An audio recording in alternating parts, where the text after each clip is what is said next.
The mansion on Brooklyn Heights stood like a fortress against the storm. Behind its limestone facade and wrought iron gates, Vincent Russo sat in his private office on the third floor, watching the city lights blur through rain-streaked windows. At 42, he carried the weight of his position in every calculated movement, every measured word. His dark hair, threaded with premature gray at the temples, was slicked back in the old style. His suit, custom-tailored from Milan, fit perfectly across shoulders that had carried burdens most men couldn't imagine. The office itself reflected generations of power: dark mahogany furniture, leather-bound books that had belonged to his grandfather, oil paintings of Sicilian landscapes that reminded him where his family came from. But the modern touches betrayed the reality. Encrypted phones, a state-of-the-art security system, monitors showing every angle of the property. The Castellano family is making moves in Red Hook, his consigliere Tony Marconi said from across the desk. Tony was 63, thin as a rail, with eyes that had seen too much and forgot nothing.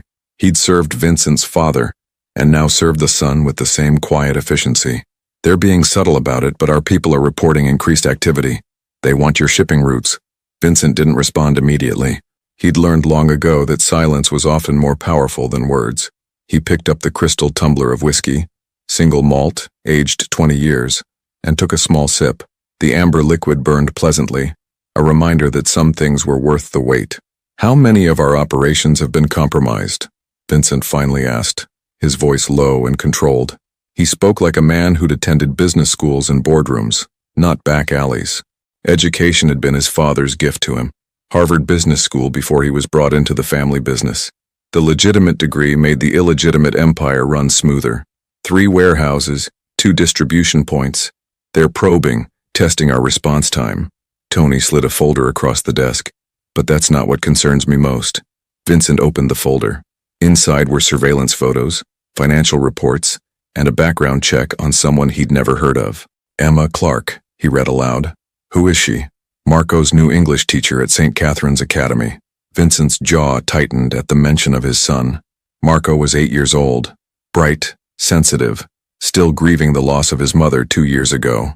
Sophia had died of cancer, an enemy Vincent couldn't threaten or buy off. Her death had changed him, hardened something that was already turning to stone. She started 3 weeks ago, Tony continued, 29 years old. Graduated from Columbia with a degree in English literature. No criminal record, no family connections to any of the families. On paper, she's nobody. Nobody is ever nobody, Vincent said quietly, studying the photograph. Emma Clark had light brown hair, pulled back in a simple ponytail. Her face was open, kind, the kind of face that smiled easily.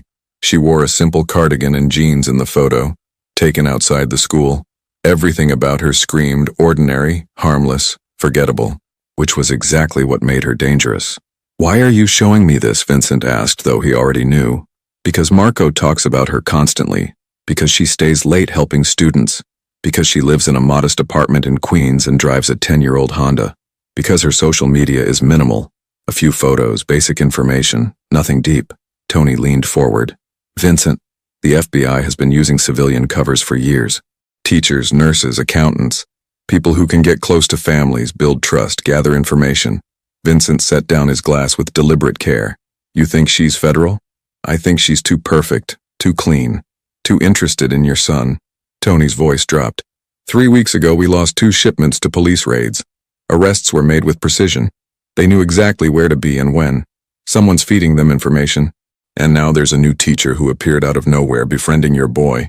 The rain intensified outside, hammering against the windows like accusations. Vincent stood and walked to the glass, hands clasped behind his back. Below, the streets of Brooklyn stretched out, his territory, his responsibility, his prison. Every decision he made rippled through hundreds of lives. One mistake could bring everything down. "Start full surveillance," he said without turning. "I want to know everywhere she goes, everyone she talks to, every call she makes, but be subtle. If she is what you think she is, we can't spook her. And if she's just a teacher?" Vincent's reflection in the window was cold, unreadable. "Then Marco keeps his teacher. But until I know for certain, everyone is a threat." After Tony left, Vincent remained at the window. Somewhere in this mansion, his son was sleeping, protected by armed guards and security systems that cost more than most people made in a year. But no amount of money or muscle could protect Marco from the one thing Vincent feared most: betrayal that came wearing a kind face. He thought of Sophia, of her last words to him. "Promise me you'll let him be normal. Promise me Marco won't grow up like you did. Afraid of everyone. Trusting no one." He'd promised. But that was before he understood that normal was a luxury his son couldn't afford. St. Catherine's Academy occupied a converted brownstone in Brooklyn Heights, 3 blocks from Vincent's mansion. It was one of the city's most exclusive private schools. Yearly tuition cost more than most families' annual income. The children of executives, attorneys, and yes, certain businessmen filled its classrooms, all in matching uniforms, all learning Latin and advanced mathematics before they turned 10. Emma Clark arrived at 7:15 that morning, 45 minutes before classes began. The October air was crisp, the rain from the previous night leaving everything smelling clean and new. Fallen leaves, yellow and red, collected in the corners of the school's front steps. She juggled her worn leather messenger bag, a travel mug of coffee from the deli on the corner. She couldn't afford the fancy stuff, and a stack of graded papers that had kept her up until midnight. The security guard, Mr. Peterson, a retired police officer with kind eyes and a careful demeanor, held the door. "Early again, Miss Clark. These essays won't grade themselves," she replied with a smile that reached her eyes. Genuine warmth. That was Emma's natural state. She'd grown up in a small town in upstate New York where people still helped neighbors and believed in basic goodness. Her father had been a mechanic, her mother a librarian. They'd saved for years to send her to college, proud beyond words when she'd gotten into Columbia. The New York City public school system had chewed her up during student teaching. Overcrowded classrooms, impossible demands, students who'd seen too much too young. When the position at St. Catherine's opened up, it felt like a rescue. Smaller classes, better resources, students who actually had chances in life. The fact that some of their parents might have complicated businesses didn't concern her. Children were children, and they all deserved good teachers. Her classroom was on the 2nd floor facing the tree-lined street. She'd decorated it carefully, posters of famous authors, a word of the day board, student work displayed with pride. This was her kingdom, the place where she felt most herself. Here she wasn't Emma Clark who'd escaped a suffocating relationship 8 months ago. She wasn't Emma Clark whose mother was in a nursing home with early onset Alzheimer's, draining savings with terrifying speed. Here she was Ms. Clark, the teacher who made Shakespeare accessible and convinced reluctant readers that books were magic. By 7:30 she had the day's lesson on the board. Character development. How do people change? They were reading A Christmas Carol, and she wanted the students to understand that transformation was possible, that people weren't locked into being one thing forever. "Ms. Clark?" She turned to find Marco Russo standing in the doorway. He was small for his age, with his father's dark hair and eyes that seemed too old, too sad. He wore the school uniform perfectly, navy blazer, white shirt, striped tie, but something about him always looked slightly apart from the other children, like he was observing rather than participating. "Marco, you're here early." Emma smiled, setting down her marker. "Everything okay?" He stepped into the classroom carrying a book. "I finished the reading assignment. Can I ask you about something?" This was why Emma had become a teacher. This moment, when a child's curiosity overcame their shyness, when learning became personal rather than obligatory. "Of course. Come sit." They sat at one of the small tables, and Marco opened his copy of A Christmas Carol. His copy was annotated heavily. He'd underlined passages, written questions in the margins. It was the work of a thoughtful, engaged reader. "Scrooge says he doesn't believe in Christmas, but he keeps his office open on Christmas Eve," Marco said, his finger tracing a line. "Why does he do that? If he really didn't care, wouldn't he just close early?" Emma leaned forward, delighted by the question. This was higher-level thinking, understanding that actions revealed more than words. "That's a really insightful observation, Marco. What do you think?" "I think," Marco hesitated, choosing his words carefully. He did that a lot, she'd noticed. Measured every word like it might be used against him. "I think maybe he's lying to himself. Like, he says he doesn't care, but part of him wants to prove something, or maybe he's punishing himself." "Why would he punish himself?" Marco looked down at the book. "Because it's easier to be mean than to be sad. If you're angry at everything, you don't have to feel the sad parts." Emma's heart constricted. This child understood grief in a way 8-year-olds shouldn't have to. She knew his mother had died. It was in his file, marked with clinical efficiency. But files didn't capture the weight of loss the way it shaped how you saw the world. That's a very mature way to think about it, she said gently. And you're right. Sometimes people build walls to protect themselves, but those walls also keep out the good things. That's what the story is about. Scrooge learning to tear down his walls. Can people really change? Marco asked, looking up at her. I mean, really change, not just pretend? Emma held his gaze. I believe they can. But it takes courage, and usually it takes someone else showing them that change is possible, like the ghosts do for Scrooge. Marco nodded slowly, processing. Then he surprised her by asking, Do you like teaching here, Miss Clark? I love it. Why do you ask? Some of the other teachers seem scared, like they're being really careful about everything. But you're different. You seem happy. Emma laughed softly. I am happy. I get to talk about books with smart kids like you every day. That's pretty much my dream job. Even though we're rich kids? There was something testing in the question, like he was used to people treating him differently because of his family's money. You're not rich kids to me. You're just kids. Every single one of you has something interesting to say, something worth listening to. Money doesn't change that. Marco smiled. A real smile. Rare and fleeting. My dad says everybody wants something, that nobody does anything just because it's nice.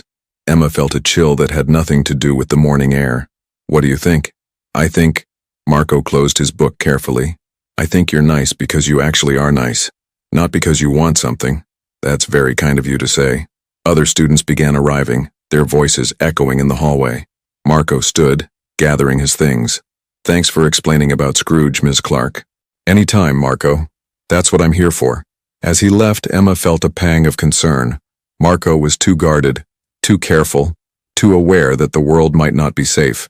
She wanted to help him, to show him that not every adult would let him down. But she was just his teacher, with limited power and no understanding of what his life was really like. If she'd known that at that exact moment, 3 men in a black SUV parked 2 blocks away were photographing her through the classroom window, documenting her interaction with Marco Russo, she might have understood that her good intentions had already marked her as a threat.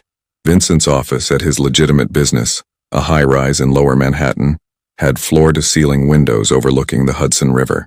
Russo Import-Export occupied 3 floors of the building, a successful international shipping company that handled everything from Italian marble to premium wines.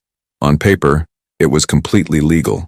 In reality, it was the perfect front for moving things that customs agents were better off not examining too closely. Tony entered without knocking, as was his privilege, carrying a tablet. Surveillance report from this morning. Vincent didn't look up from the shipping manifests he was reviewing. Even his legal business required constant attention. And she arrived early, stayed in her classroom. Marco showed up before other students, talked to her about the book they're reading for about 15 minutes. Now Vincent looked up. What did they talk about? Tony consulted the tablet. Our audio wasn't clear, too much background noise, but the operative watching through the window said it looked like a normal student-teacher conversation. She was animated, smiling. Marco was engaged more than usual according to the report. Marco doesn't engage easily. Vincent set down his pen, giving Tony his full attention. Since Sophia died, he's withdrawn. His previous teachers complained he never participated, never asked questions. This one's different. She seems to draw him out, which could mean she's good at her job, Vincent said slowly. Or she's good at manipulation. Tony pulled up photos on the tablet and turned it toward Vincent. The images showed Emma and Marco at the small table, heads bent over a book. Her body language was open, non-threatening. Marco's posture was relaxed, something Vincent rarely saw in his son anymore.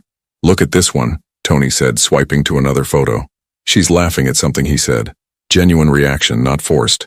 Either she's a natural teacher or she's an excellent actress. Vincent studied the photos with an intensity that had served him well in business and less legal matters. Emma Clark's face showed none of the calculation he expected from someone with an agenda. But that's what made undercover operatives effective. They believed their own cover story so completely that they became it. What about her personal life? Vincent asked. Tony swiped through more photos. Emma at a grocery store, Emma visiting a nursing home in Queens, Emma sitting alone in her apartment with books spread around her. Quiet, almost boring. She goes to work, visits her mother twice a week at the Meadowview facility, occasionally meets a friend for coffee. No dating activity that we can detect. No suspicious meetings. Everyone has secrets, Tony. Maybe, but if she does, she's very good at hiding them. Tony put away the tablet. The nursing home visits check out. Her mother's there, diagnosed with early onset Alzheimer's 18 months ago. Emma pays out of pocket. Insurance doesn't cover enough. She's drowning in medical debt, which is probably why she took this job. St. Catherine's pays better than public schools. Vincent absorbed this information, filing it away. Financial desperation could explain many things. The FBI had been known to offer immunity, debt relief, new identities in exchange for cooperation, plant a struggling teacher in a school, promise to solve all her problems if she just reports on one particular student and his family. What about her background? Before New York? Small town upstate, Millbrook. Father died 3 years ago, heart attack. Mother's illness started not long after. Emma was engaged to a guy named Derek Whitman, high school English teacher. They broke up 8 months ago around the time she applied for the position here. Why did they break up? Tony shrugged. No official record, but I had one of our people make some calls to Millbrook. Neighbors said Derek was controlling, wanted to know where Emma was all the time, didn't like her having friends, tried to isolate her. Classic pattern. She finally had enough and left. Moved here to start over. Vincent walked to the window, looking out at the river. A barge moved slowly upstream, carrying cargo that was probably legitimate. The world had layers. What you saw on the surface, what you suspected underneath, and the truth that was always more complicated than either. A woman escaping a controlling relationship, desperate for money, grieving her father, watching her mother disappear into illness. Vincent said, that's someone vulnerable, someone who could be recruited, manipulated, offered a way out if she cooperates. Or, Tony said quietly, she's just a woman trying to survive and do something good with her life. Vincent turned sharply. You think I'm wrong? I think you're cautious, which has kept you alive and out of prison. But Vincent, Tony hesitated, then pushed forward. They'd known each other too long for complete deference. Marco is happy. For the first time in 2 years, he comes home excited about school. He talks about what he's learning. Yesterday, he asked me what my favorite book was. When's the last time he showed interest in anything that wasn't forced? That doesn't mean she's trustworthy. It doesn't mean she's a threat either. Vincent's phone buzzed. Encrypted message from one of his lieutenants. Another issue requiring his attention. Another fire to put out. Running an empire, legal or otherwise, meant constant vigilance. The moment you relaxed, someone saw weakness and moved against you. Continue the surveillance, he ordered. I want to know everything. And Tony? Have someone look into that ex-fiancé? If he was as controlling as you say, he might have information about Emma that's useful. After Tony left, Vincent stood at the window for a long time. Below, the city moved with its usual chaos. Millions of people, each with their own agenda, their own secrets, their own survival strategies. He'd learned to navigate this world by trusting no one completely, by always assuming the worst, by being prepared for betrayal. But Marco's face in those photos haunted him. His son, actually smiling, actually engaged with the world instead of retreating into grief and isolation. Vincent thought of Sophia again, her final wish that Marco grow up different from him, not paranoid, not isolated, not alone inside walls of suspicion. But how could he honor that promise when every instinct screamed that Emma Clark was exactly what Tony suggested, a perfectly crafted threat wrapped in the disguise of hope? 3 days later, Vincent decided to see Emma Clark for himself, not through surveillance photos or secondhand reports, but face to face. He wanted to look in her eyes, hear her voice, measure her reactions. In his world, you learned to read people or you didn't survive. Body language, micro-expressions, the pause before an answer. These things revealed truth better than words. He arrived at St. Catherine's at 2:30, early for the 3 o'clock dismissal. The school's front office recognized him immediately. Vincent Russo might keep a low profile, but his donations to the school's building fund ensured he was known and accommodated. Mr. Russo, the principal, Margaret Ashford, greeted him with professional warmth. She was 60, elegant, and very aware of where her school's funding came from. We weren't expecting you today. Is everything all right? I wanted to speak with Marco's English teacher. Is she available? Ms. Clark? I believe she's in her classroom, preparing for dismissal. I can call her down. I'll go to her. Vincent's tone made it clear this wasn't a request. I prefer not to interrupt her routine. Which room? Second floor, room 204. But Mr. Russo, if this is about a concern, I should be present. It's just a parent checking in on his son's education. Nothing formal. He offered a smile that was meant to be reassuring, but probably wasn't. Thank you, Mrs. Ashford. He climbed the stairs, noting the security measures. Cameras in hallways, controlled entry points, staff monitoring movements. Good. Marco spent 8 hours a day here. It should be secure. But no security system was perfect. If someone wanted to get to his son, there were always vulnerabilities. Room 204's door was open. Vincent paused in the hallway, observing before announcing himself. Emma Clark stood at a bulletin board, pinning up student work. She moved efficiently but took time to place each paper carefully, making sure they were straight, that every student's work was featured equally.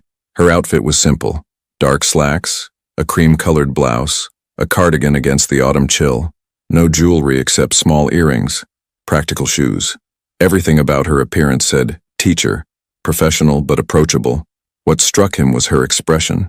She studied each paper before hanging it, sometimes smiling at something a student had written, sometimes pausing with a look of concern. She cared about these assignments, about the children who'd written them. That kind of genuine investment was hard to fake, or she was an exceptional actress. Vincent knocked lightly on the open door. Ms. Clark? She turned, surprise crossing her face. Oh, can I help you? I'm Vincent Russo, Marco's father. He stepped into the classroom, immediately assessing everything.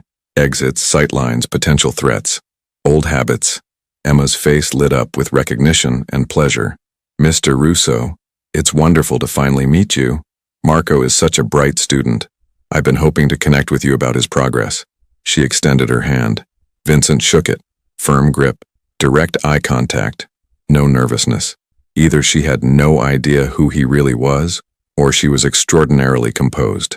I wanted to see his classroom, Vincent said, releasing her hand. Understand his environment. Of course. Emma gestured around the room. Please, look around. Marco sits right there by the window. He says he likes watching the trees. Vincent moved to Marco's desk. It was neat, organized, like father, like son. Inside the desk were textbooks covered carefully in brown paper, notebooks with color-coded tabs, a pencil case arranged with military precision. Marco had inherited Vincent's need for order, for control. On the bulletin board above the desk was a paper with Marco's name. The assignment: write about someone who inspires you. Marco had written about his mother. Vincent's throat tightened as he read his son's words about Sophia, how she'd been kind, how she'd read to him every night, how she'd made him feel safe. He shared that with the class, Emma said softly, coming to stand beside Vincent. It was incredibly brave. Some of the other students have lost family members too, and Marco's openness helped them feel comfortable sharing their own stories. He talked about his mother, in front of other children. Vincent was surprised. At home, Marco rarely mentioned Sophia. The grief was too raw, too private. With permission from the school counselor, and only students who wanted to share did. But yes, Marco spoke about her. He said she taught him that being kind was more important than being strong. Vincent turned to face Emma fully. And what do you think about that? She met his gaze without flinching.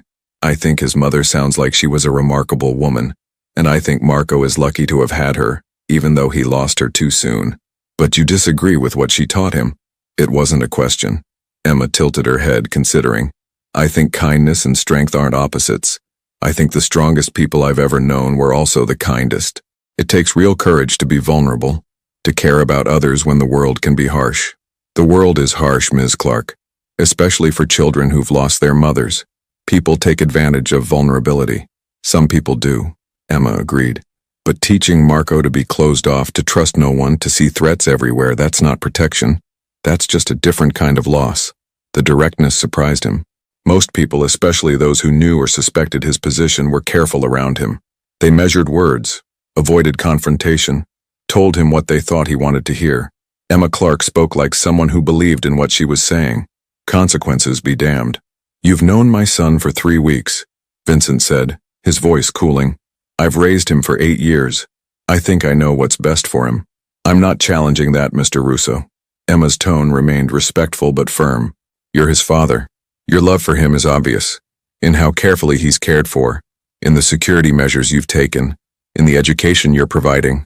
I'm just his teacher, but in that role, I see a child who's brilliant, sensitive, and carrying grief that's too heavy for his age.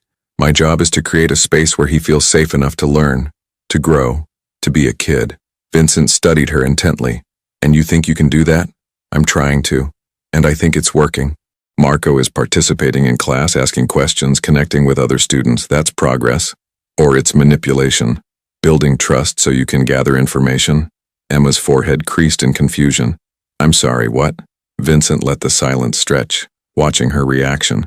Genuine confusion clouded her features. No flash of recognition, no defensive spike. Either she truly didn't understand what he was implying, or her training was exceptional. Some parents worry about who has access to their children, Vincent said carefully. Especially parents with complicated business interests. You understand? Understanding dawned on Emma's face, followed by something that looked like hurt. Mr. Russo, I'm a teacher.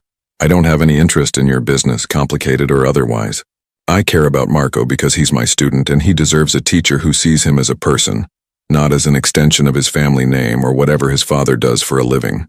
Everyone has agendas, Ms. Clark. Then mine is simple. Help Marco and every other student in my class love reading, think critically, and know they matter. That's it. That's the whole agenda. She crossed her arms, a defensive gesture that was very human. I'm sorry if that's hard to believe, but it's the truth. Vincent wanted to believe her. Something about her earnestness, her direct way of speaking reminded him of Sophia. His wife had been like this. No artifice, no hidden meanings. Just genuine emotion and honest intent. But Sophia had grown up in a different world. Emma Clark had chosen to take a position teaching children from powerful families. That suggested calculation, not innocence. Marco talks about you, Vincent said, changing tactics. Constantly. You've made quite an impression. Emma's expression softened. He's made an impression on me too. He has remarkable emotional intelligence for his age. That kind of depth usually comes from experiencing difficult things, which breaks my heart, but it also means he's capable of extraordinary empathy. I want to nurture that, not let it be crushed by cynicism. The bell rang, signaling dismissal. Within moments, the hallway filled with voices, footsteps, the controlled chaos of children being released from classrooms. Emma moved toward the door, ready to supervise her student's departure, a teacher's duty. Vincent caught her arm gently. Ms. Clark. She looked back at him, waiting. Be careful, he said quietly. The world you've entered, teaching children like Marco, it's more complicated than you realize. Not everyone is who they seem. Not everyone has good intentions. Emma held his gaze. I know that, Mr. Russo. I've learned that lesson the hard way. But I also know that if we go through life assuming everyone is a threat, we miss the chance to connect with people who genuinely mean well. I'm not naive. I'm hopeful. There's a difference. She pulled away gently and went to greet her students. Marco appeared in the doorway, surprise and confusion crossing his face when he saw his father. Dad? What are you doing here? I came early. Thought I'd meet your teacher. Vincent placed a hand on his son's shoulder. Ready to go home? Marco looked between his father and Miss Clark, trying to read the situation with the hyper-awareness of a child who'd learned that adult conversations had layers he needed to decode. Is everything okay? Everything's fine, Emma assured him with a warm smile. Your father just wanted to see your classroom. Have a good evening, Marco. Don't forget to finish the reading for Monday. I will, Miss Clark, thanks. As they walked down the hallway, Marco was quiet. Vincent recognized the silence, his son processing, forming questions he wasn't sure he should ask. She's a good teacher, Vincent offered. The best I've ever had, Marco said immediately. She makes books feel real, like the characters are actual people you could know. And she listens, really listens, not just pretend listening while thinking about other stuff. You like her? Yeah, a lot. Marco hesitated. Do you? Vincent thought about Emma Clark's direct gaze, her unwavering conviction, her refusal to be intimidated. He thought about surveillance photos and background checks, about FBI operations and planted assets. He thought about his promise to Sophia and his duty to protect his son. I'm still deciding, he said honestly. They reached the SUV where Vincent's driver waited. As they pulled away, Vincent looked back at the school. Through the window of room 204, he could see Emma Clark gathering papers, preparing for the next day. Just a teacher doing her job. But his phone was already buzzing with messages from Tony, updates from surveillance, analysis of the conversation that had been recorded through the microphone Vincent wore. The machinery of suspicion was already in motion, dissecting every word Emma had said, looking for the lie hidden in her truth. Vincent silenced the phone and looked at his son. Marco stared out the window, lost in thought, more present and engaged than he'd been in years. This was the problem with hope. It made you vulnerable. It made you want to believe.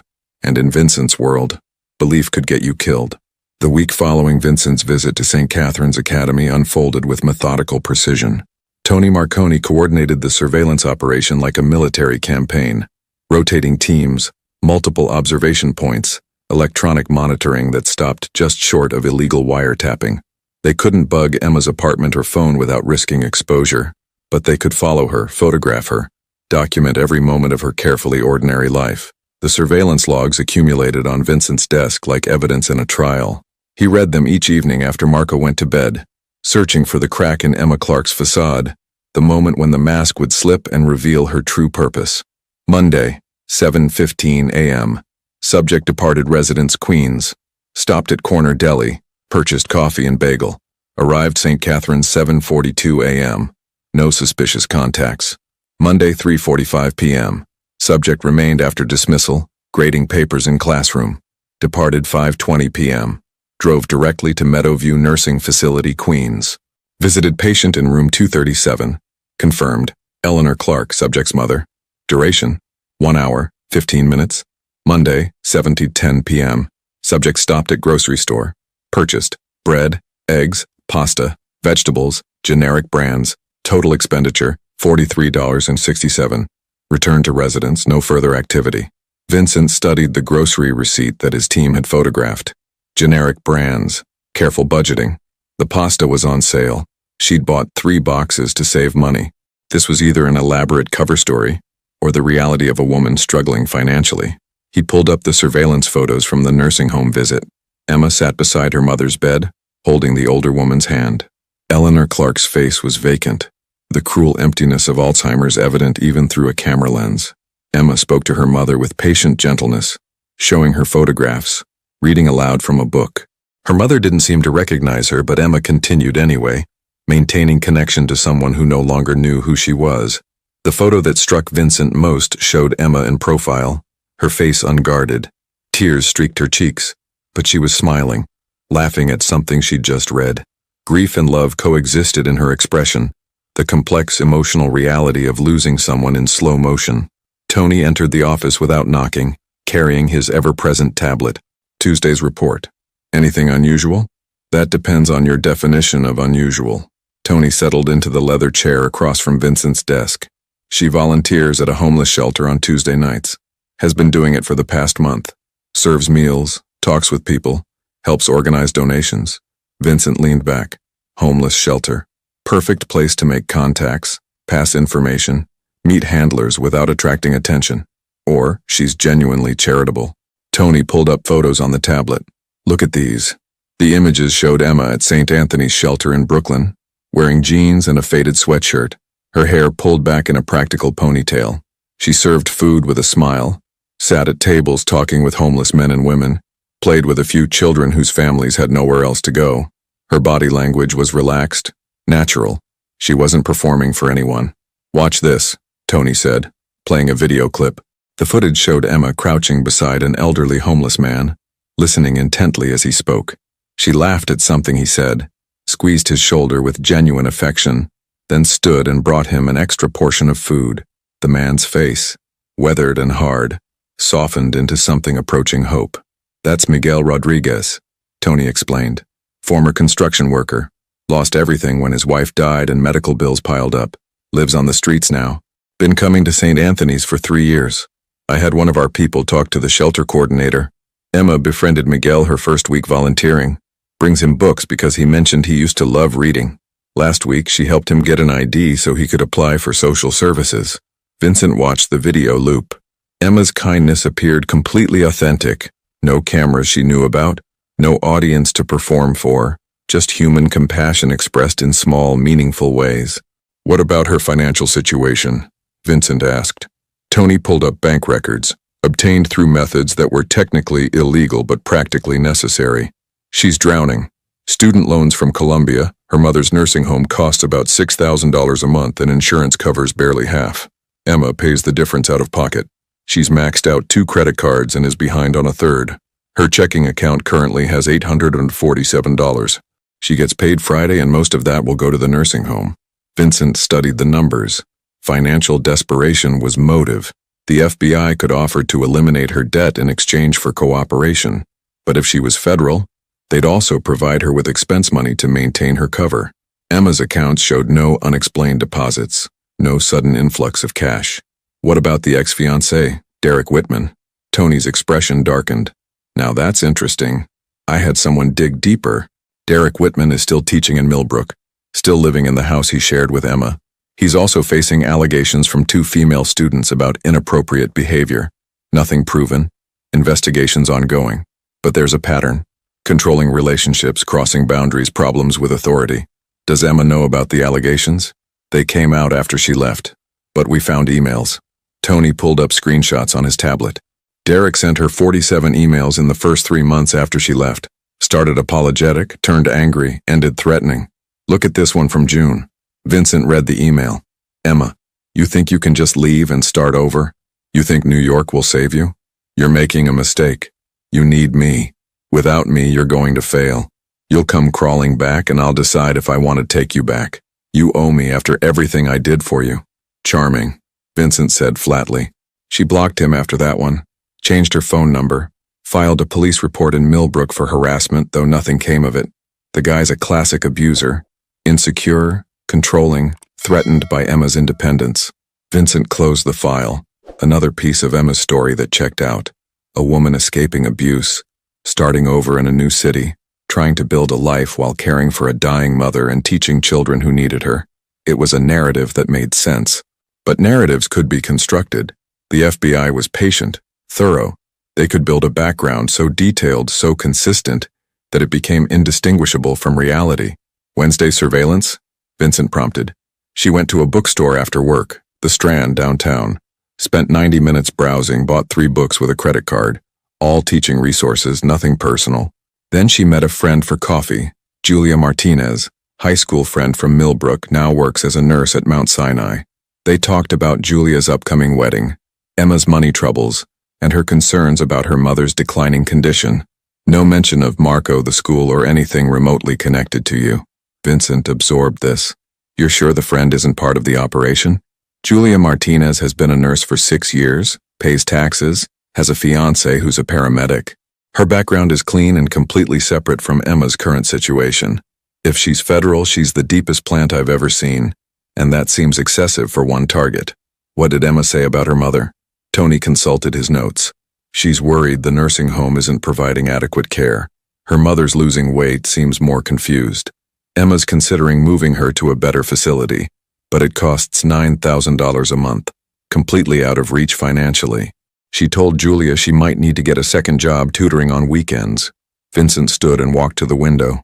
Outside, Brooklyn stretched beneath a gray November sky. The leaves had finished falling, leaving bare branches that looked like skeletal hands reaching toward empty air. Winter was coming, the season when everything died and you learned who would survive the cold. What's your assessment? Vincent asked without turning. Tony was quiet for a long moment. Honestly, I think she's exactly who she appears to be. A good person in a bad situation trying to do right by her students and her mother. The financial pressure is real. The background checks out. Her behavior is consistent across all contexts, not just when she knows she's being watched. But you're not going to accept that without more proof, and I understand why. The timing is suspicious. She arrived just as we started having security issues. Her attachment to Marco is unusual, even for a dedicated teacher, and we can't rule out the possibility that she's so well trained that she's maintained cover under intense surveillance. Vincent turned to face his consigliere. What would you do? If this was your decision? Tony met his gaze steadily. I'd keep watching, but I'd also consider the cost of being wrong. If she's a threat and we don't neutralize her, Marco's at risk. But if she's innocent and we destroy her, ruin her reputation, cost her the job she needs, we've become the monsters she doesn't believe we are. And Marco loses the first teacher who's actually helped him heal. There's no safe choice. There never is. That's why they pay you to make the hard calls. After Tony left, Vincent pulled up a specific photograph on his computer. It showed Emma and Marco together during lunch period at school. They sat at a table with 3 other students, all laughing at something. Marco's face was fully lit with joy, eyes bright, smile genuine, body language open. He looked like a normal 8-year-old boy, not the guarded, grief-haunted child who lived in Vincent's mansion. Emma had done that. In 3 weeks, she'd given Marco something Vincent couldn't: the feeling that the world might be safe, that people could be trusted, that happiness was still possible. Vincent's phone rang. Unknown number. He answered with his usual caution. Yes? Mr. Russo. The voice was electronically distorted, untraceable. You're watching the wrong person. The leak is inside your organization, not in a classroom. But by all means, keep wasting resources on a school teacher while your real enemies move against you. The line went dead. Vincent stared at the phone. The call was a move in a larger game. Someone wanted him distracted, chasing shadows instead of real threats. But who? And why now? He forwarded the recording to Tony with a single word: analyze. Then he returned to the surveillance photos, studying Emma Clark's face, searching for the lie he was certain must be there, because in his experience, people this good didn't exist. Everyone had an angle. Everyone wanted something. The only question was what Emma Clark wanted, and whether her price would be paid in his son's blood. The St. Catherine's Academy annual fundraising gala was scheduled for Friday evening at the Metropolitan Club in Manhattan. It was one of the school's signature events. Parents dressed in formal attire, silent auctions featuring luxury items, speeches about educational excellence and the importance of supporting youth development. Tickets cost $500 per person, and attendance was expected for families who wanted to demonstrate commitment to the school. Vincent had attended every year since Marco enrolled. It was good for appearances, allowed him to network with legitimate business owners, and showed Marco that his father valued his education. This year, he had an additional motive. The gala provided a perfect opportunity to test Emma Clark in a social setting, surrounded by the families whose children she taught. Emma had tried to decline the invitation. Teachers weren't required to attend, and the ticket price was more than her weekly grocery budget. But Mrs. Ashford, the principal, had personally requested her presence. It helps donors connect with the teachers who work with their children. Your attendance would mean a great deal, particularly to the Russo family. So Emma found herself standing in front of her closet the Friday evening before the gala, staring at her limited options with growing anxiety. She owned exactly one dress appropriate for such an event, a simple navy sheath she'd worn to her college graduation. It was 5 years old, slightly out of style, but clean and presentable. Her only jewelry was a pearl necklace that had belonged to her grandmother. "You'll look beautiful," her roommate Sarah assured her. Sarah was a public school teacher Emma had met through a Columbia alumni connection, and they shared a modest 2-bedroom apartment in Queens to make rent manageable. "It's not about the dress, it's about showing up and representing your students. I'm going to stand next to women wearing designer gowns and jewelry that costs more than my car," Emma said, feeling the familiar anxiety of not belonging. "I don't fit in with these people, Sarah." "Good. The world needs more teachers who understand what real life looks like." Sarah zipped up Emma's dress. "You're there for Marco and your other students. Remember that." The Metropolitan Club was everything Emma expected. Soaring ceilings, crystal chandeliers, marble floors that echoed with the sound of expensive heels. Women glittered in gowns that cost thousands of dollars. Men wore tuxedos that fit like they'd been born in them. Waiters circulated with champagne and hors d'oeuvres that probably cost more per bite than Emma's entire dinner budget. Emma accepted a glass of sparkling water. She couldn't afford to lose control of her words or actions, and found a relatively quiet corner where she could observe without being too conspicuous. She recognized several parents, offered polite greetings, made small talk about their children's progress. "Ms. Clark." She turned to find Vincent Russo approaching. He wore a perfectly tailored tuxedo, looking every inch the successful businessman. His dark hair was styled back, emphasizing sharp cheekbones and eyes that seemed to catalog everything they saw. He moved through the crowd with the confidence of someone who owned whatever space he occupied. Beside him was Marco, dressed in a small tuxedo that matched his father's. The boy looked uncomfortable in the formal attire, tugging at his collar. "Mr. Russo." "Marco." Emma smiled warmly at the boy. "Don't you look handsome?" Marco's face brightened. "Ms. Clark, I didn't know you'd be here." Dad said teachers didn't usually come to these things. Mrs. Ashford asked me to attend. I'm glad she did. Now I get to see all of you outside of school. Emma noticed several of her other students scattered throughout the room, all dressed formally, all looking various degrees of thrilled or uncomfortable with the situation. Can I show Ms. Clark the auction items? Marco asked his father. There's a first edition book collection she'd probably like. Vincent studied Emma with an expression she couldn't quite read. Actually, Marco, I'd like to speak with Ms. Clark privately for a moment. Why don't you go find the Romano twins? I saw them by the dessert table. Marco hesitated, looking between them, then nodded and disappeared into the crowd with the instinct of a child who'd learned to recognize when adults needed to talk without him present. Would you like to step outside? Vincent gestured toward a balcony overlooking Fifth Avenue. It's quieter. Emma followed, though unease prickled along her spine. Something about Vincent's intensity tonight felt different, more focused, more deliberate. The November air was cold, biting through her thin dress. Vincent immediately removed his jacket and offered it to her. Here, I'm fine. You're shivering. Take it. Emma accepted the jacket, wrapping it around her shoulders. It smelled like expensive cologne and something else, leather maybe, and a hint of smoke. The warmth was immediate and surprisingly comforting. I wanted to thank you, Vincent said, leaning against the balcony railing. Marco's grades have improved significantly since you became his teacher. More than that, he's engaged with school in a way he hasn't been since his mother died. Marco is exceptionally bright. I'm just giving him the space to show what he's capable of. It's more than that. Vincent's gaze was penetrating. You've connected with him. That's rare. Most people don't know how to talk to Marco. He's too serious, too guarded. But you seem to understand him. Emma chose her words carefully. Marco has experienced profound loss. That changes how you see the world. I try to meet him where he is, not where I think he should be. Where he is grieving, isolated, suspicious of new people. Vincent paused. Traits he inherited from me, I'm afraid. Children aren't just copies of their parents. They're their own people. But they learn from what they see. Marco sees me trusting no one completely. He sees me treating every kindness as potential manipulation. He's learning that the world is dangerous, that people always have ulterior motives. Emma met his gaze directly. Is that what you believe? That everyone has ulterior motives? In my experience, yes. That must be exhausting. And lonely. Vincent's expression flickered. Surprise, perhaps, that she'd named it so plainly. It's kept me alive. And kept Marco safe. Safe from what, Mr. Russo? Emma asked gently. I know you have concerns about me. You've made that clear. You think I'm here for some reason other than teaching your son. So I'm asking directly. What do you think I want? The directness seemed to catch him off guard. Most people in his life operated through layers of implication and careful ambiguity. Emma's straightforward approach disrupted his usual patterns. I think, Vincent said slowly, that you appeared at a convenient time. That your attachment to Marco is unusually strong for a teacher who's known him only a few weeks. That your background, while superficially checking out, could be constructed.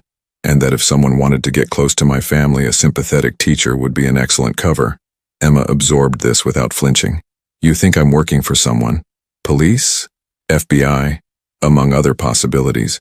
And you're telling me this because I want to see how you react. Whether you panic, whether you deny too strongly, whether you make mistakes that reveal the truth.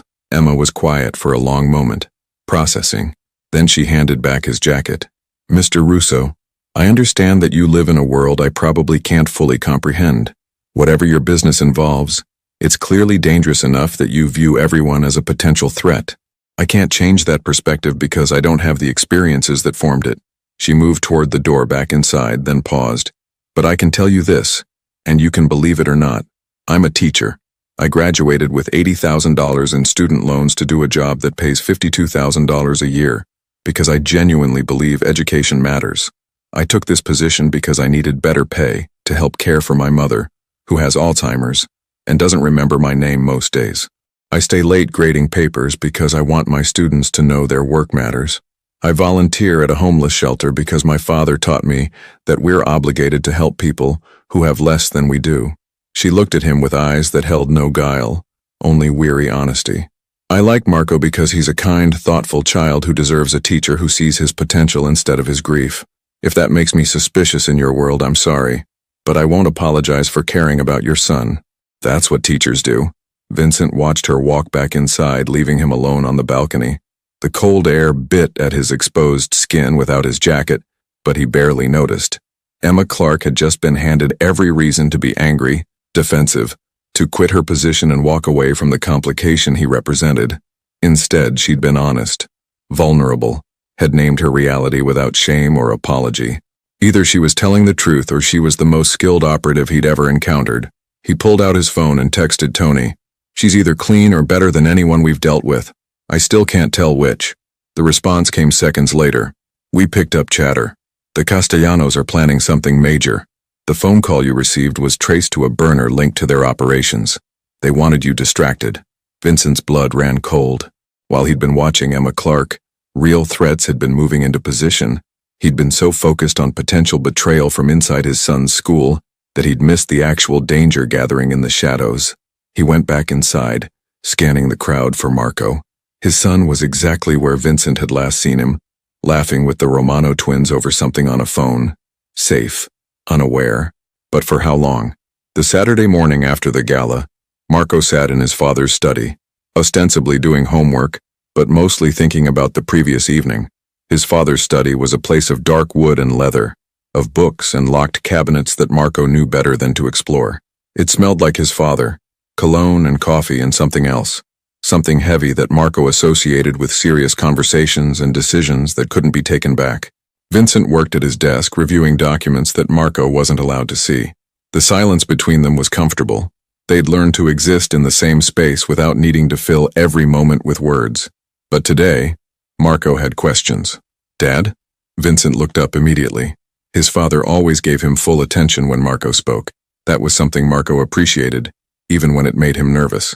"Yes? Why were you asking Ms. Clark all those questions last night?" Vincent set down his pen with deliberate care. "What do you mean? I saw you on the balcony. You looked serious. And when Ms. Clark came back inside, she seemed sad." Marco chose his words carefully, the way he'd learned to around his father. "Did she do something wrong?" "No, nothing wrong." "Then why?" Marco stopped, frustration building. He was 8 years old, but he wasn't stupid. He knew his father checked everything, questioned everyone, trusted almost no one. "You think she's bad, don't you? Like you think everyone is bad." Vincent's expression remained neutral, but something shifted in his eyes. "I don't think everyone is bad, Marco. I think everyone has their own interests, and sometimes those interests conflict with ours. My job is to protect you. That means being careful about who gets close to you. Ms. Clark isn't close to me. She's my teacher. You talk about her constantly. You're happier since she started teaching your class. That means she matters to you, which means I need to make sure she's trustworthy." Marco stood, his small hands clenched into fists. He rarely showed anger. Anger was dangerous, could lead to saying things that couldn't be unsaid. But today, something inside him pushed back against his father's constant suspicion. "You do this with everyone," Marco said, his voice tight. "Anyone who's nice to me, you investigate. You watch them. You try to find reasons why they're dangerous. But Ms. Clark isn't dangerous. She's just nice. Marco, Mom wouldn't have done this." The words burst out before Marco could stop them. "Mom would have been happy that I had a good teacher. She would have invited Ms. Clark to dinner and asked about books and been normal about it. But you can't be normal because you think everyone wants to hurt us." The silence that followed was heavy, loaded with grief that neither of them knew how to process. Vincent's face showed no emotion, but Marco had learned to read the tiny signs. The way his father's jaw tightened, the slight tension in his shoulders. "Your mother," Vincent said quietly, "lived in a different world. She believed in people's goodness because she was good, but that same trust made her vulnerable. And when she got sick, all that goodness couldn't save her. So you think being mean saves people?" Marco felt tears burning his eyes but refused to let them fall. "Ms. Clark says in the book we're reading that Scrooge pushes everyone away because he's scared. That's you, Dad. You're scared, so you make everyone go away before they can leave." Vincent stood and crossed to where Marco stood, then did something he rarely did. He knelt so they were eye to eye. His father's hands, strong and scarred in ways Marco didn't understand, rested gently on Marco's shoulders. "You're right," Vincent said. "I am scared. Every day I'm terrified that something will happen to you, that I won't be able to protect you, that I'll fail you the way I feel like I failed your mother by not being able to stop her cancer. So yes, I push people away. I question everyone. I assume the worst because the worst has happened and I can't let it happen again. Marco's resolve wavered. His father rarely admitted fear, rarely showed this kind of vulnerability. But Ms. Clark isn't cancer, Dad. She's just a teacher. I know. Vincent's voice was barely above a whisper. But when you care about someone, you give them power to hurt you. I'm not sure I can do that anymore. What about me? Do you care about me? More than anything in the world? Then you're already doing it. I could hurt you. Marco reached up and touched his father's face the way he used to when he was smaller. Mom used to say that love means being brave enough to risk getting hurt. You were brave enough to love her, even though losing her hurt so much. Can't you be brave enough to trust Miss Clark might be good? Vincent pulled Marco into a hug. Tight, almost desperate. Marco felt his father's heart beating against his chest faster than normal, betraying emotions that Vincent's face wouldn't show. When did you get so wise? Vincent murmured against Marco's hair. Ms. Clark says I'm an old soul. She says people who've been sad understand things that happy people don't. She's right about that. They separated, and Vincent wiped at Marco's eyes where a few tears had escaped. Then, in a gesture that surprised them both, Marco wiped at his father's eyes too, where moisture had gathered. I'm going to keep checking on Ms. Clark, Vincent said. Not because I want to find something wrong, but because protecting you is my job. But Marco, I'll try to see what you see. Someone who genuinely cares, that's the best I can offer right now. That's good enough, Marco said. Later that afternoon, after Marco had gone to his room, Vincent sat in his study looking at a photo on his desk. It showed him, Sophia, and infant Marco, a family complete and happy, before cancer and death and suspicion had carved pieces out of all of them. Sophia would have liked Emma Clark, would have invited her to dinner, talked to her about books, seen past the financial struggles to the genuine person underneath. Sophia had possessed a gift Vincent lacked, the ability to trust until given reason not to, rather than suspecting until proven wrong. Marco was right. Vincent lived in fear, and that fear colored everything. It kept them alive, but it also kept them alone. His phone buzzed. Tony. Castellano family meeting observed. 3 days until something big. We don't know what yet. Vincent responded. Triple security on all locations. Marco stays home from school Monday. Then he pulled up Emma Clark's file on his computer and did something he hadn't done before. He actually read it. Not as an investigator looking for inconsistencies, but as a person trying to understand another person. Teacher certification from Columbia. Student loans that would take 20 years to repay. Mother dying in slow motion from a disease that stole memories but left the body functioning long enough to drain every resource. A father who'd worked his hands to bone and died before seeing his daughter become what he'd sacrificed for her to be. An ex-fiancé who'd tried to cage her spirit and punish her for wanting freedom. Emma Clark's life was marked by loss and struggle, yet she showed up every day with genuine kindness. That wasn't the profile of someone working an angle. That was the profile of someone who'd chosen to believe in goodness, despite every reason not to. Vincent didn't know if he could trust her, but Marco did, with the uncomplicated faith of a child who desperately needed something good to believe in. Maybe that would have to be enough. The emergency meeting took place Sunday night in Vincent's private office. Tony arrived first, followed by 3 of Vincent's most trusted lieutenants, men who'd served his father and now served him. Their faces were grim, and Vincent knew before anyone spoke that the situation had deteriorated. 3 of our people were arrested Friday night, Tony began without preamble. Federal charges, racketeering, money laundering, conspiracy. The arrests were surgical. They knew exactly who to target, where to find them, what evidence to seize. Vincent's hands gripped the armrests of his chair. How? Someone's feeding information to the FBI. Someone close. Tony pulled up documents on his tablet. Look at what they seized. Ledgers we kept hidden. Shipment schedules that only Inner Circle knew. Communications we thought were secure. This isn't lucky detective work. This is someone giving them our operations manual. Who? Vincent's voice was dangerously quiet. That's the problem. We don't know. Could be anyone in the organization. Could be multiple people. The FBI's been patient, building a case for months. These arrests are just the opening move. One of the lieutenants, Frank DiNapoli, spoke up. What about the teacher? Timing suspicious. She shows up, arrests start happening. Vincent had anticipated this. She's been fully investigated, background checks out. Her life is an open book, struggling financially, taking care of her sick mother. No suspicious contacts or behaviors. Or she's well trained, Frank persisted. FBI plants deep covers all the time. What better way to get close than through your kid? Marco's 8 years old, Vincent said sharply. What's he going to tell his teacher? Where the shipments come from? He doesn't know anything about the business because I've kept him completely separate. But you're not separate from Marco, Tony said quietly. Emma Clark gets close to Marco. She gets information about your routine, your security, your movements. She doesn't need Marco to know about the business. She needs access to observe you. Vincent stood and walked to the window. Below, Brooklyn slept under a November sky heavy with clouds. Somewhere out there, federal agents were building cases against his organization. Somewhere out there, the Castellano family was planning an attack. And somewhere out there, Emma Clark was probably grading papers in her modest apartment, unaware that men with guns were debating whether she was a threat that needed to be eliminated. What about the Castellanos? Vincent asked, changing the subject.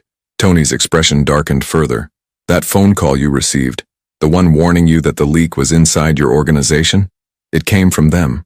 They wanted you distracted, chasing shadows while they made their move. What move? We're not sure yet, but there's been increased activity. Weapons purchases, meetings with their allies, movement of personnel into Brooklyn. Whatever they're planning, it's big and it's soon. Vincent turned back to face his men. Triple security on all family residences. Marco doesn't leave the house except for school, and only with armed escorts. No one new gets close. Not staff, not vendors, no one. What about the teacher? Frank asked. The question hung in the air. Everyone in the room knew what Frank was really asking. Should Emma Clark be handled? In their world, handled had specific, permanent implications. No, Vincent said firmly. She's not touched unless I give explicit orders. Right now, she's Marco's teacher and nothing more. We keep surveillance, document everything, but no direct action. Vincent, Frank leaned forward. If she's federal and you wait too long. I said no. Vincent's tone left no room for argument. My son has had enough loss. If Emma Clark is eventually proven to be a threat, we'll deal with it then. But I won't take away one of the few good things in Marco's life based on suspicion alone. After the men left, Tony remained. He and Vincent had known each other too long for formality, too long for anything but brutal honesty. You're compromised, Tony said quietly. Excuse me? Emma Clark. You're compromised when it comes to her. Marco's attachment is clouding your judgment. Vincent's jaw tightened. My judgment has kept this organization running for 10 years. And your emotions got Sophia killed. The words hit like a physical blow. Vincent's hand moved to his hip where he kept a weapon, instinct overriding reason for a split second. But Tony didn't flinch. He'd earned the right to speak hard truths. Explain that, Vincent said, his voice deadly calm. Sophia got cancer. You spent millions trying to cure it. Experimental treatments, specialists from around the world, facilities that cost more than most people's houses. You were so focused on saving her that you missed moves against the business. We lost territory, lost revenue, nearly lost everything because you were distracted by love. She was my wife, and I loved her too. She was good to all of us, treated us like family. But Vincent, that same pattern is happening now. Marco loves his teacher. You feel guilty about Marco being unhappy, so you're giving Emma Clark benefits of doubts you'd never extend to anyone else. And while you're wrestling with this, real threats are moving. The FBI is building cases. The Castellanos are planning an attack. You can't afford to be distracted by wondering if a school teacher might be a good person. Vincent turned away, unable to meet Tony's gaze. Because Tony was right. Emma Clark had gotten under his skin, not because he wanted her, not because he cared about her, but because Marco did. And Marco's happiness had become Vincent's vulnerability. What do you recommend? Vincent asked. Fire her. Don't make it dramatic. Just have the school reassign Marco to a different class. Tell him you need him to have a more experienced teacher, or some other excuse an 8-year-old might believe. Break the attachment before it becomes a liability we can't afford. And if she's innocent, if she's exactly who she appears to be, then she finds another teaching job and continues her life. She loses nothing except one student. We lose a potential threat vector. Vincent thought of Marco's face that morning. His son's accusation that Vincent pushed everyone away out of fear. He thought of Sophia's final wish that Marco grow up different, better, less isolated than Vincent had been. But he also thought of 3 arrested men, of federal cases built in shadows, of the Castellanos moving weapons into Brooklyn while Vincent debated whether to trust a woman whose only crime might be genuine kindness. Give me until Friday, Vincent said finally. 5 more days. If we haven't identified the real leak by then, if the Castellanos make their move, if anything happens that suggests Emma is involved, we remove her from the situation. But I need to be absolutely certain before I take something away from Marco that he clearly needs. Tony nodded slowly. 5 days. But Vincent, if you're wrong about her, if she's part of this and Marco gets hurt because you hesitated, then it's on me. I know. After Tony left, Vincent sat alone in his office as night deepened into early morning. On his desk were 2 files. One contained everything his organization knew about Emma Clark: surveillance photos, financial records, background checks, detailed logs of her completely ordinary life. The other file contained the list of people arrested by the FBI, the evidence seized, the network of betrayal that was slowly strangling his empire. Vincent opened Emma's file and looked at a photo taken 3 days ago. She stood outside St. Anthony's homeless shelter, wearing old clothes and a genuine smile, talking to Miguel Rodriguez like he was a person who mattered instead of a problem to be managed. In Vincent's world, people who acted without calculating advantage were either saints or fools, and saints didn't exist, which meant Emma Clark was either a fool or the most dangerous person Vincent had ever encountered. Someone who could weaponize goodness itself, make you want to believe in her, make you drop your guard because surely no one could fake that kind of authentic compassion. 5 days to figure out which. 5 days before the world exploded and everyone's true nature would be revealed. 5 days before Vincent Russo learned whether his instincts had saved his son or his emotions had doomed them both. The afternoon sun filtered through Emma's classroom as she organized papers. Heavy footsteps made her turn. "Mr. Russo, is everything all right?" Vincent closed the door, his expression cold. "Who sent you?" Emma's confusion was genuine. "I don't understand. My organization has leaks. You appeared exactly when problems started. Too convenient." His voice was steel. "Who are you working for?" "I'm just a teacher." Emma's hands trembled. "I care about Marco, nothing more. Everyone has agendas. Then mine is helping your son heal from losing his mother. That's all." The St. Catherine's Spring Festival was in full swing. Children's laughter, colorful decorations, parents everywhere. Marco performed in the school play while Emma watched. Still shaken from Vincent's accusation, she approached Vincent with documents proving her background. "Mr. Russo, please." The explosion erupted from the parking lot. Deafening, violent. Children screamed. Marco ran toward the cars. Emma didn't think.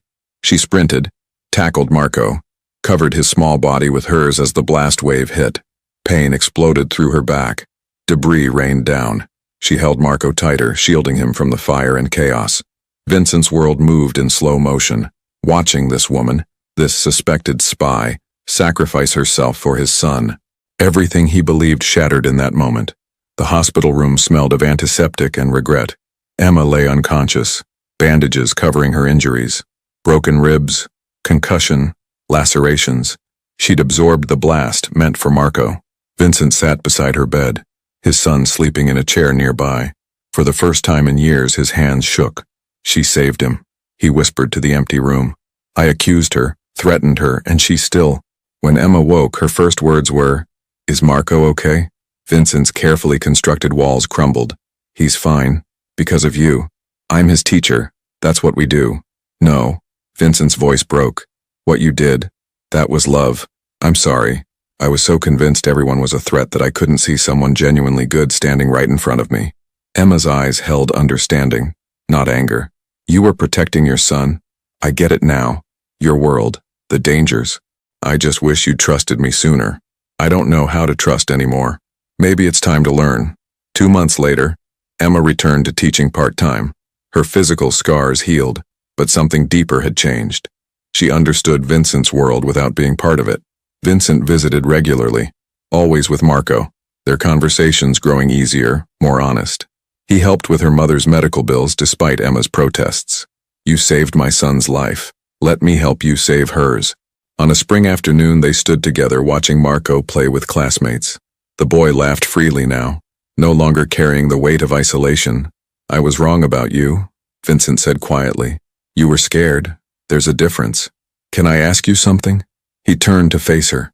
"Would you have dinner with us? Just the 3 of us. Not business, not obligation. Just dinner." Emma smiled, cautious but hopeful. "I'd like that." Marco ran between them, grabbing both their hands.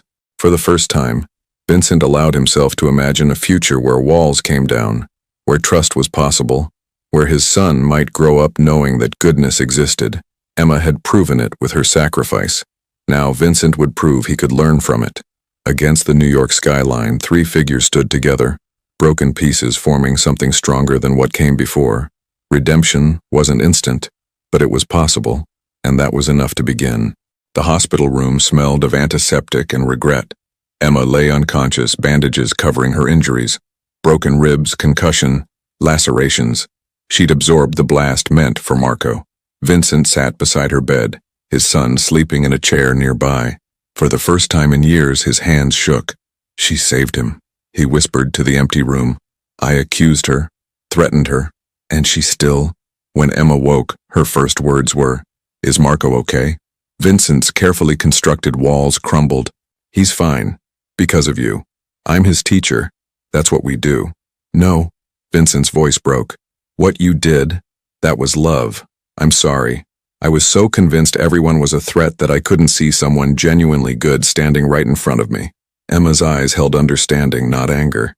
You were protecting your son. I get it now. Your world. The dangers. I just wish you'd trusted me sooner. I don't know how to trust anymore.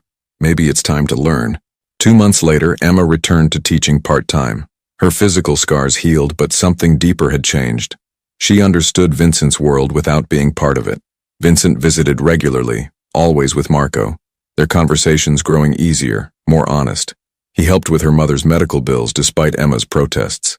You saved my son's life. Let me help you save hers. On a spring afternoon, they stood together watching Marco play with classmates. The boy laughed freely now, no longer carrying the weight of isolation. I was wrong about you, Vincent said quietly. You were scared. There's a difference. Can I ask you something? He turned to face her. Would you have dinner with us? Just the three of us. Not business, not obligation, just dinner.